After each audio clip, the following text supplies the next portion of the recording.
Meghalaya Cycling Association kan pelong ya ka selection trial lan ya kata ka jingjit ya kini ngilak kai na ka jelak ke meni akhwan ha ke national level. Ya kini ka selection trial pelong ha pak mokarwan aka arfulai arf sautarik mata ubnai.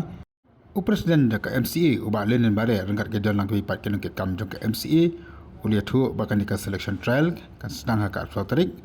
Henry la sya iki kena bagi nona duka arfulai tarik ka baganan ka jingsi lan ka registration ka balai spa tengka ka bagan top ya ka baisa ka bai bambat kemjut ka breakfast ka arf sautarik.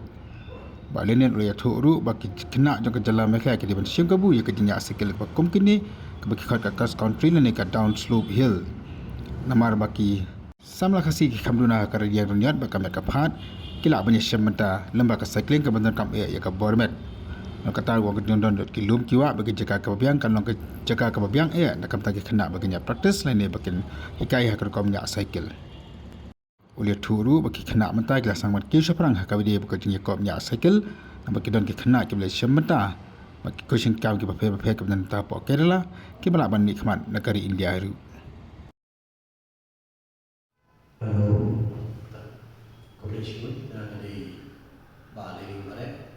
Dari Presiden juga Meghalaya Cycling Association, Hani yang bilang tadi Vice Presiden juga Association, Pak Mancan Kelain, nanti di Presiden juga Mokawan District Association, Pak Ambrose Tommy, dengan nama lagi Niki Artijo, Mereka Association. Hari ini gajinya dulu jadi minta sendiri, Pak penting, separuh Pak agak arulai, arus saudari, tentang ke arus saudari. Kami ketika Meghalaya Cycling Trials for 2023. Jadi kamu bah, kena jadi kita jauh kan ini berarti ada trial jadi. Jadi ini isim menjadi jadi menjadi represent di state bandage national levels. Menjadi pun di national levels ini ada di championship atau organisasi yang juga.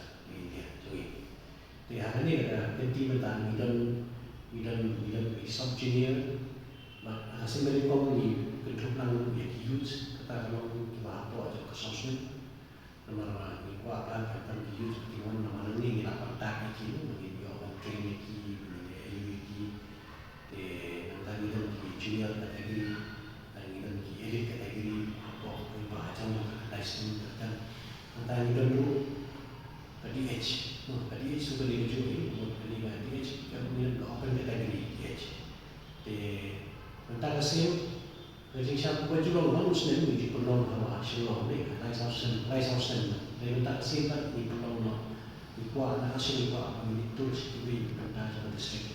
Tentang hasil dari penolong di penolong apa pengkawan, apa macam, jadi rela pengkawan distrik association. Entry fee mentah hasil tu kalau isin kenapa? Isin tang kumba rice pak dekat. Orang kita kalau include nanti jamit dinner tu dia nanti baca rasa kita berke breakfast. Tang rice pak dekat. Kalau tempat nak yang jangan berpikir dan tempat yang pakai kini pada besar ayu kiwan macam mentah ini eventually ini perlu memperbaiki arus hotel. Nak kau tak gitu kau awan-awan cakap ni ka selection try kila awan peg. Ya kena ka form ni ya ka jing pemenang nak kalian jong ka seng.